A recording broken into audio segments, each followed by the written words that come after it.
kung hindi natin maayos ang vote counting machine na issue at hindi tayo babalik sa manual counting, hindi natin alam kung yung totoong bilang ay mangyayari. That's why I would like to remind everybody, dapat magkampanya tayo na yung bilangan sa 2028 election should be manual at the precinct level. Then pwede ng yung transmission electronic. We have to work within the democratic process kasi alam nyo naman, pag nagpanawagan kayo outside the democratic process, kawawa tayo. Ikukulong tayo ng ayaw umalis sa mga pwesto nila. Unahin ko lang po muna ang naging ganap po kahapon ng ipatawag po itong tinaguriang Brave 18 na sinasabi po na for verification. Nakalagay daw doon sa subpoena ay for verification. Hindi na po kasama, pero ang paliwanag ng NBI daw ay hindi lang verification kundi pati ang pag-determine kung credible ba itong mga individuals na po na ito. Kailangan pa ba itong ganito po, attorney? Kasi kini-question ngayon ito ng kampo ni Attorney Levy Baligod. Very unusual na magkakaroon ng separate investigation ng NBI on the matters of the personalities of the complainants, complaining witnesses against corruption. Kasi yung regular nga proseso, naka-file na sa ombudsman ang mga reklamo ng 18 na sundalo, dapat i-entertain ito ng ombudsman at ombudsman na mismo ang magpapatawag sa kanila at magsusuri sa kanilang pahayag na reklamo at kung may katanungan ng ombudsman, doon na dapat iproseso. So, this is quite different na aside from the proceedings sa ombudsman, gusto ng ombudsman dinelegate or dineputize yung NBI para magkaroon ng separate investigation on the persons of these 18 complaining witnesses. Now, as to whether ano yung intensyon ng ombudsman, there were some pronouncement coming from that office na parang gusto nilang malaman if this is connected to any, let's say, a plot against government, no? So they want separate from the issue of corruption. Probably they want to know the motivation, the intention of these 18 soldiers. But as what I said, yung pag-deputize ng ombudsman sa NBI for a separate proceeding is not a usual, normal process sa ganitong reklamo. Opo, bilang abogado rin po, nababanggit din po doon sa, parang kini-question din ni Attorney Ferdy kasi siya ay kumakatawan dito kay former Congressman Mike Defensor naman na sinasabi nilang for verification din daw. Hindi naman kabilang itong si Congressman Mike Defensor doon po sa mismong joint affidavit. Kabilang na rin yung kanyang asawa. Ang parang isinasama lang siya doon sa pinasupina dahil daw ay sasakyan nila yung ginamit. Pwede po ba yun, attorney, kung ang pagbabatayan lang naman ng kanilang, tawag ba niyan, investigation or verification, kung ano yung nilalaman ng joint affidavit? Yung sabi ko nga, dalawang klaseng bagay ang gustong paimbestigahan ng ombudsman. Yung main case is the ombudsman is forced by law, by its duty, to entertain the corruption complaint by the 18 soldiers against politicians. So, obligasyon nila yan at dapat gawin nila yan. But at the same time, with some media pronouncement by the ombudsman, they want to find out if this is part of a destabilization action against government.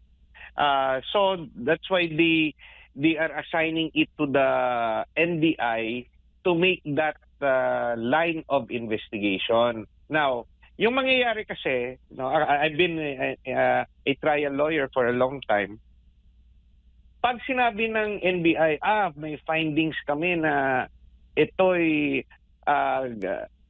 yung reklamo, may isa dyan o dalawa umiba yung kwento, masisira na lahat o masisiraan ng credibility lahat ng 18. So because what was prepared was a joint affidavit, no? So sasabihin may principle sa evidence na one lie will affect all the stories given, no?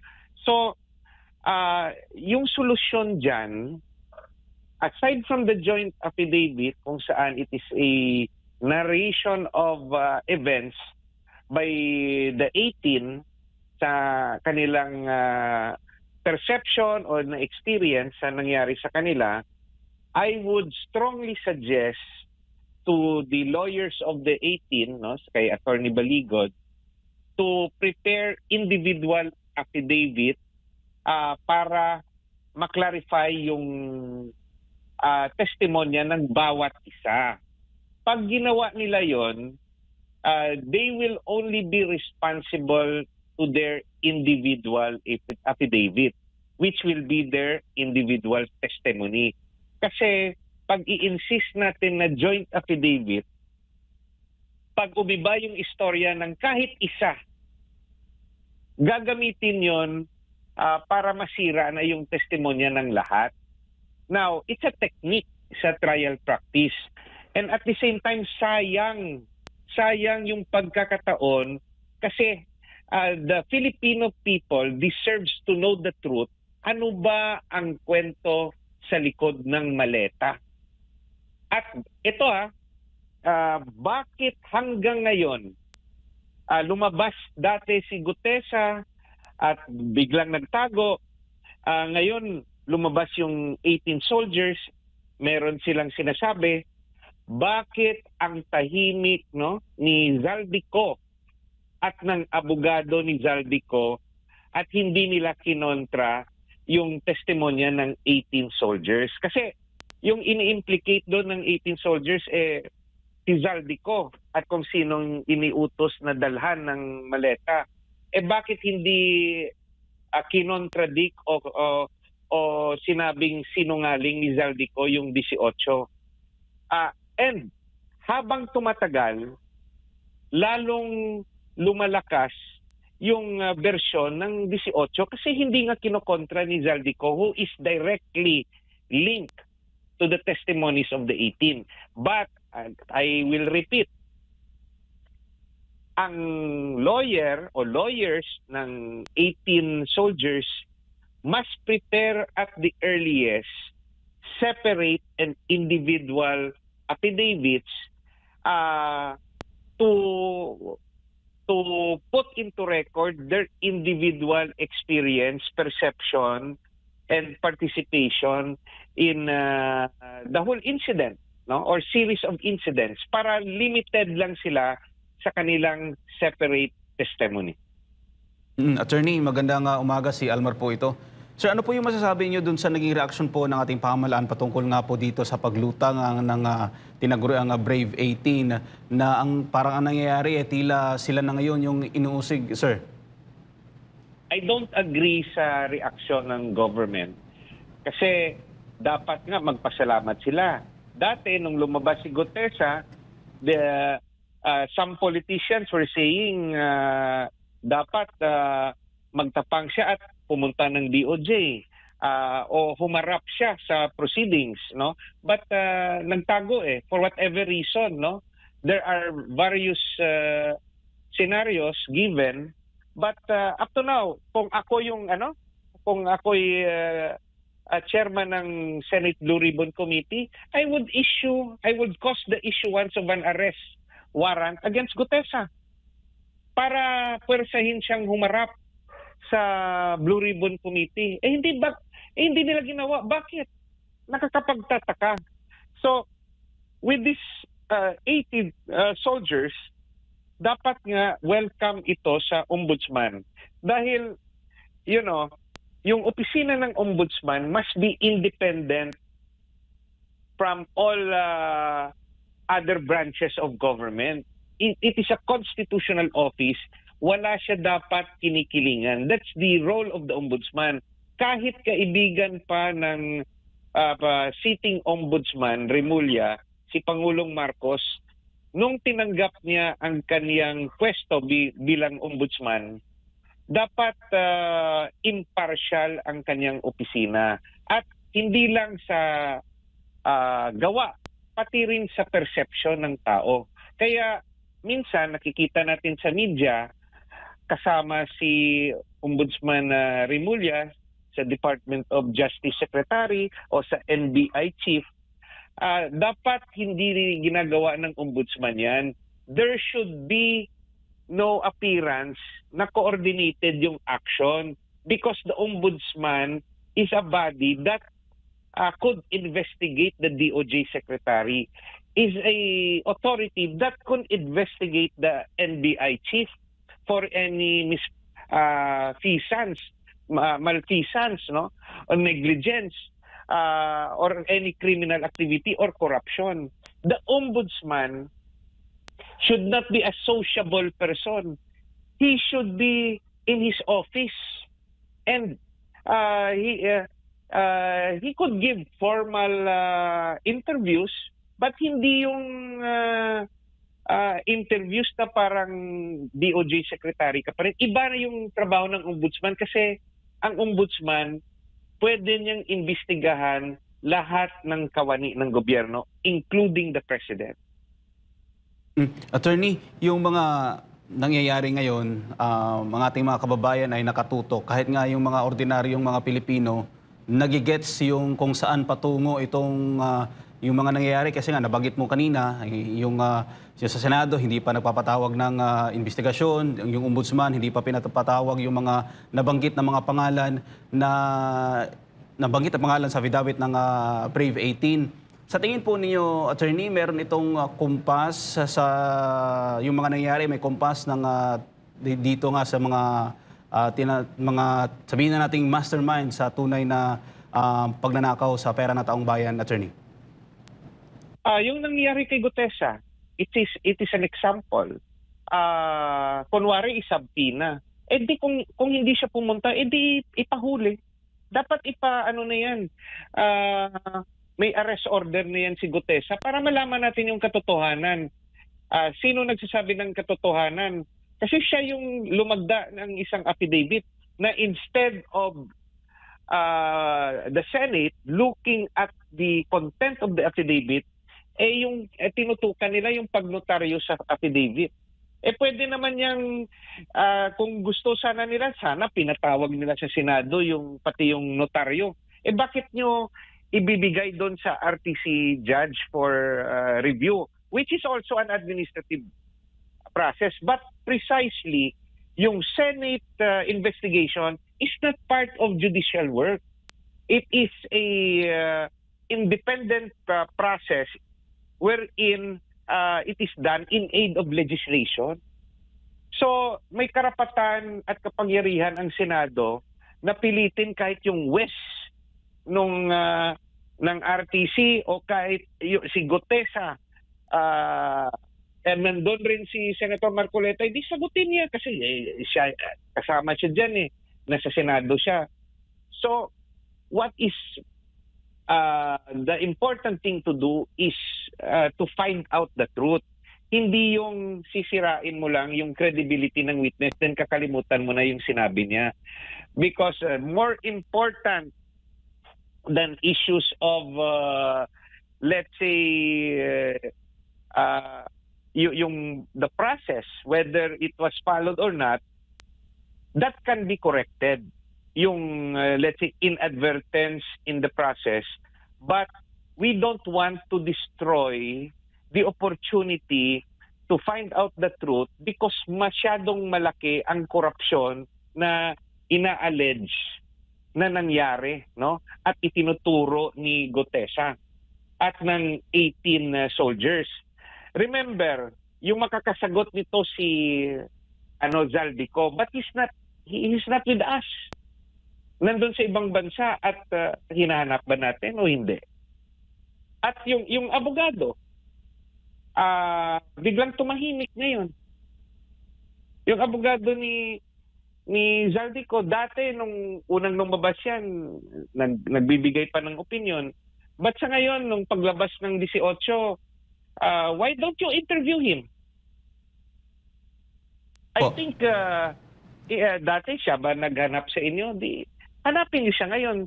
Ano yung komento o nalalaman ng kanyang kliyente tungkol sa 18? So, the silence shows that the 18 has a story to tell. And dapat pakinggan ng gobyerno ito kung talagang totoo ang kampanya laban sa korupsyon. Opo. Attorney, maiba lang ako ng konti kasi unti-unti na pong nararanasan o nararamdaman ng ating mga kababayan yung naging epekto po ng sigalot doon sa Middle East. Attorney, base po sa monitoring ninyo, naging handa po ba ang ating pamahalaan dito po sa nangyayaring sigalot doon sa Middle East? Considering na before po nangyari yung palitan po ng missile doon po sa Middle East ay ilang linggo po yun bago nangyari ay nakikita na po natin yung kumbaga pagporma ng Estados Unidos at ng Israel doon sa Iran. Naging handa po ba yung ating bansa dito, Attorney?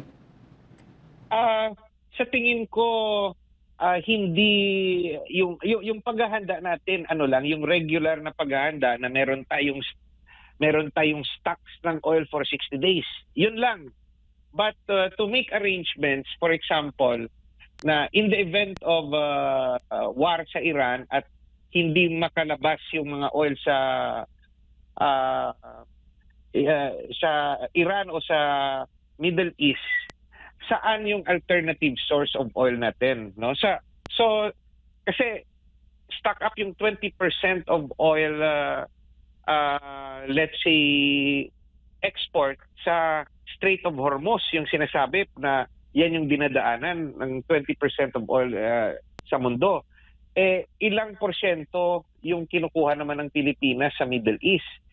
So dapat kung gumagana ang confidential fund, no? Yung mga analyst natin, kung gumagana yung strategy planning ng Department of Energy, nung Department of Trade, dapat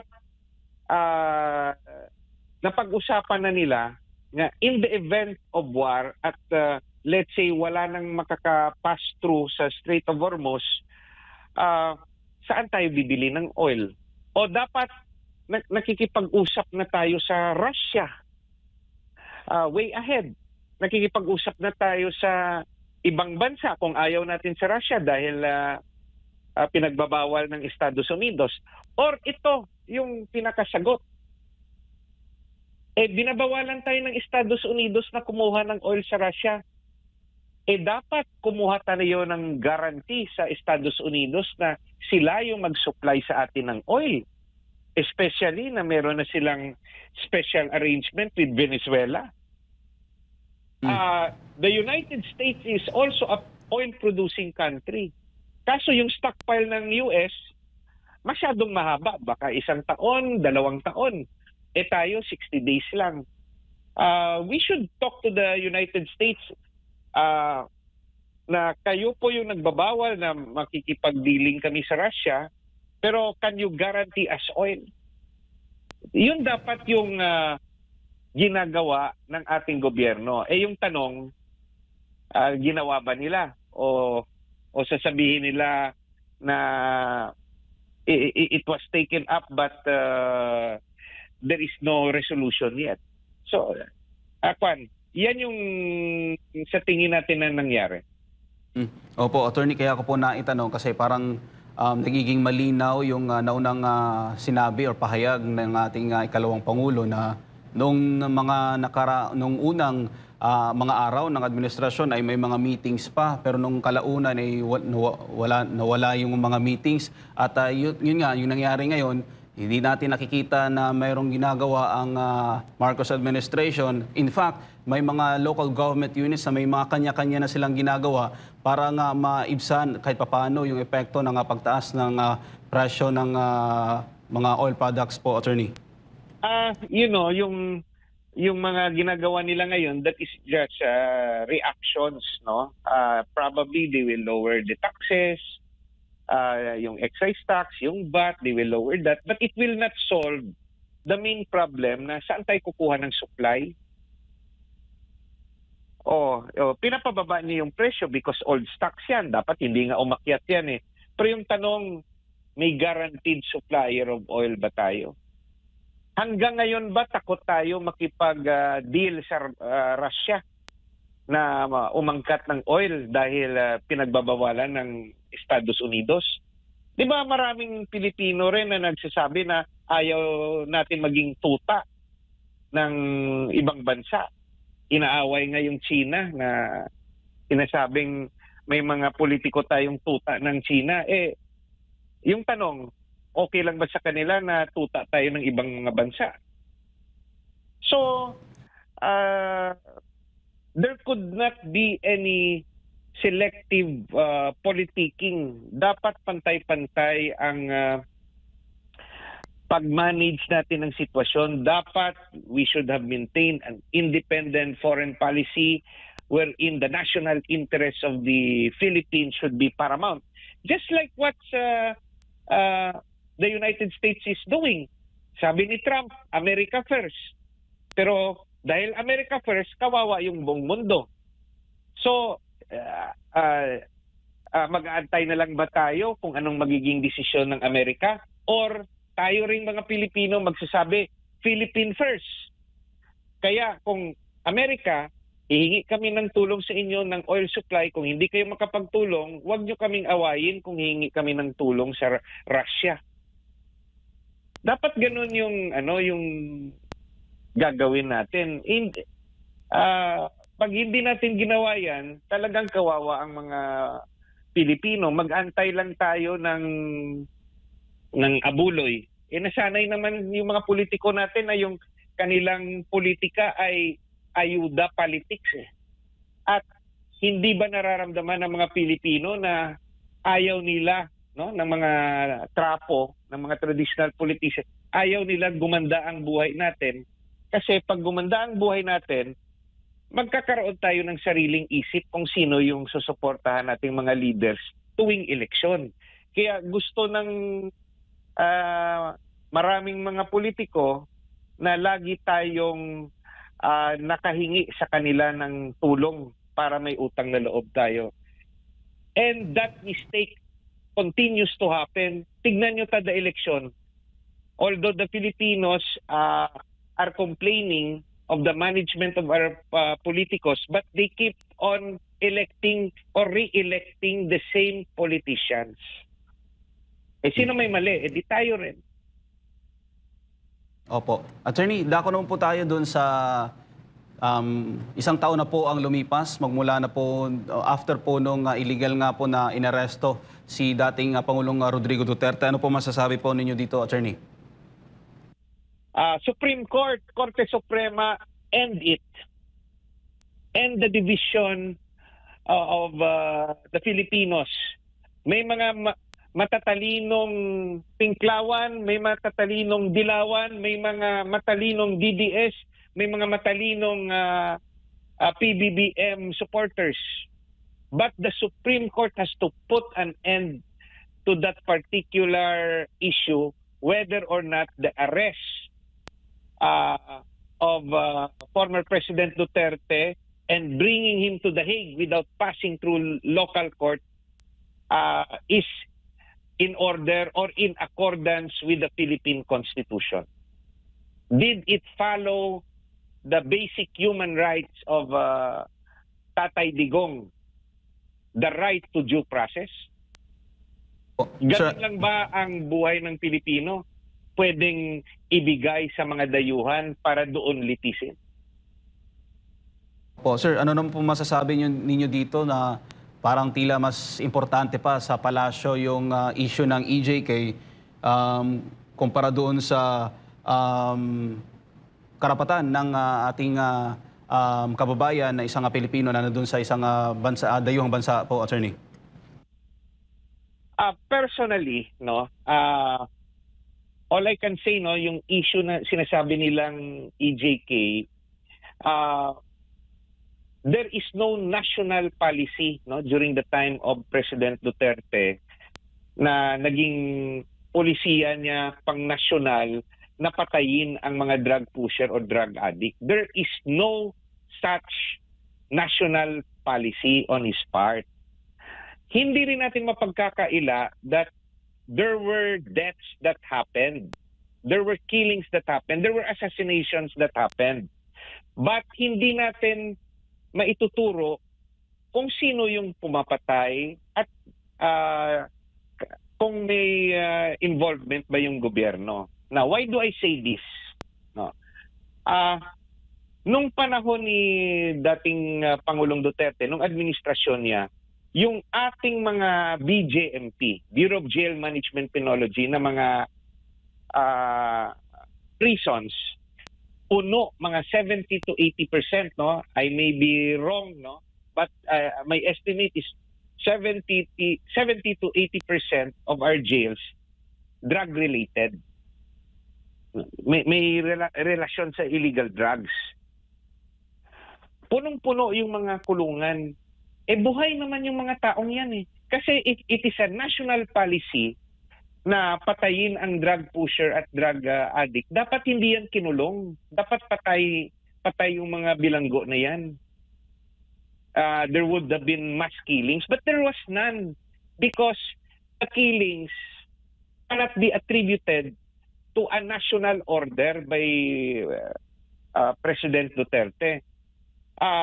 It could have been done by men in uniform or by the syndicates na takot sila na mabuking o malaman ni President Duterte yung kanilang involvement sa sindikato, pinapatay nila yung kanilang runner o yung kanilang mga contact sa underworld. Hindi ba natin inimbestigahan yan? Siyempre matatakot yung kung may mga corrupt na pulis o sundalo na yumaman sila dahil hindi sila satisfied sa kanilang regular na sahod. Gusto magpayaman as protector. Binibigyan sila ng protection money. Nung pagpasok ni Pangulong Duterte, edi kinabahan sila kasi merong strong campaign against illegal drugs. Baka ituro sila. Anong gagawin nila? It is really possible na sila yung nagpapatay. But there was no order from the President na patayin ang drug lords, drug pushers, or yung mga addicts because punong-puno nga yung mga kulungan ng mga preso na drug-related. Yan yung aking obserbasyon. Now, regarding sa priorities ng government natin, dapat lang naman imbestigahan ang EJK because it is wrong. It is inhuman na papatay without the law allowing it, and it is inhuman, no, illegal na magbibigay ka ng hustisya without due process. So our Philippine government should exert effort to investigate EJKs that happened during the time of former President Duterte, and even EJKs that continues to happen. Now, yung pinaka-question lang naman sa pag-aresto kay Pangulong Duterte,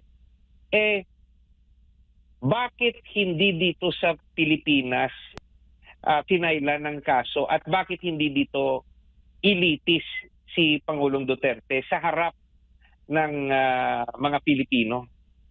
Because dito nangyari ang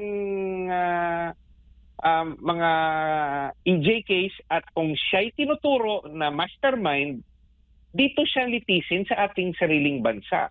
Lalo na hindi naman natin masasabi na iwa-whitewash yan kasi hindi naman sila magkaibigan ni Pangulong Marcos who has the control over the DOJ, over the NBI, over the PNP, over the military. There would be a fair proceeding pag dito sa Pilipinas. Because wala talagang karapatan ang ICC at jurisdiction over the person of former President Duterte dahil nag-pull out na nga yung Pilipinas sa kasunduan to be part of the ICC, and the ICC prosecution failed to initiate the case within 1 year as required by their own rules. So what is my point? Am I saying that former President Duterte is innocent of the charges? Under the Philippine Constitution, he is presumed to be innocent until proven guilty. Does it mean na hindi na imbestigahan si Tatay Digong? No. He should be investigated. But the one that should investigate him and prosecute him and judge him, dapat ang ating kapulisan, ang ating NBI, ang ating DOJ, ang ating korte, yung dapat manungkulan at maghanap ng ebidensya at maghatol sa kanya kung talagang may kinalaman siya sa sinasabing EJK. Yan po ang aking posisyon. Opo. Attorney, ano naman po masasabi niyo doon sa sinabi ni former President Rodrigo Duterte na I have now accepted my fate and I realized I could die in prison po, Attorney? Nung unang nakin narinig na dinakip siya at planong dalhin sa ICC, pumasok na yan sa isip ko, hindi na makakalabas si Tatay Digong. Dahil hindi sa rason na mahatulan siyang guilty, dahil hindi niya matatapos ang kaso. Dahil sa kanyang edad at dahil siya ay sakitin. Imagine nyo if there is an allegation na thousands yung victims. Yung tanong ko, how many yung magiging complainants, complaining families? How many yung magiging witness per case? Marami yan. At tanong rin, how many rin yung mga inaakusahan na interconnected yung mga kaso nila sa isa't isa? O dinama yung pangalan ni Senator Bato de la Rosa, dinama yung pangalan ni Senator Bongo, dinama yung pangalan ng mga kapulisan natin. Hindi magkakahatol ang korte habang hindi ma-interconnect yung mga kanilang involvement, kanilang alleged na partisipasyon, matatagalan. At paulit-ulit yan. Hindi pwede na yung testigo, kung merong common na testigo, pwede yan pabalik-balikin per individual case. At ilan rin kaya yung magiging testigo for the defense? At magkakaroon ba ng hearing every day? Or the hearing will be every month? Or yung sa experience natin ngayon, every 2 months? So sa tingin nyo, with the number of personalities involved at sa edad ni Tatay Digong, do you think he will live forever to finish the case? Yan yung problema. At yan yung strategy na sa aking isip, gusto ng mga kalaban ni former President Duterte na itapon siya sa ibang bansa para hindi na siya makauwi, makukulong siya sa natitirang panahon ng kanyang buhay at doon na siya mamatay. It is part of a strategy because pag dito sa Pilipinas yung hearing, yung complaint, there's a chance that the DOJ will acquit him sa umpisa pa lang kung kulang ang ebidensya, kung walang direct evidence linking him. Second, granting merong enough evidence na iakyat yung kaso sa RTC, no? Considering na hindi naman to corruption case, no? There's a possibility bigyan siya ng karapatang magpiyansa. Habang dinidinig ang kaso, nasa labas siya. Yan yung ayaw na ayaw ng mga kalaban niya. And third, pag dito sa Pilipinas, because we believe na yung sa justice system natin nagsasabi na kailangan i-prove nila beyond reasonable doubt para to convict him, there's a chance may tinatawag tayong demurrer to evidence na pagpresenta pa lang at pagkatapos magpresenta ng testigo at ng ebidensya ng prosecution, sasabihin ng depensa, hindi na kami magpipresenta ng aming witnesses. You rule based on the evidence of the prosecution. Shortcut yan, demurrer to evidence. At confident kami na mapapawalang sala si Tatay Digong. He will have a better chance na earlier magdidesisyon ang RTC. Yan ang kinakatakutan ng kalaban ni Tatay Digong kasi he is the leader of the opposition kay Pangulong Marcos. Habang nandito siya, merong tatakbuhan ang tao, no? Na father figure, opposition figure. At you must remember, nung pagbaba niya sa pwesto, he has a very high rating, no? Trust rating. At maraming nagmamahal sa kanya. Kaya yung nangyari sa kanya ngayon, this was planned. This was a strategy. And those who planned it and strategized it were willing to face the consequence. At yung consequence, yun nga, talagang masama ang loob ng mga supporters ni Tatay Digong. But they are willing to face it. Why are they willing to face it? Because they're in control of the military and the police. Pag yung mga supporters ni Tatay Digong ay gumalaw sa labas ng batas, uhulihin, kakasuhan at makukulong. Yan po ang realidad kasi wala sa posisyon tayo, no? Yung mga supporters ni Tatay Digong.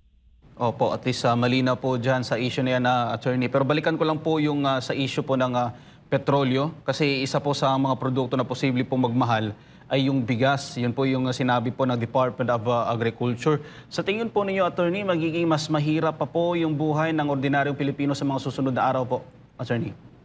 Hindi lang ang bigas ang tataas.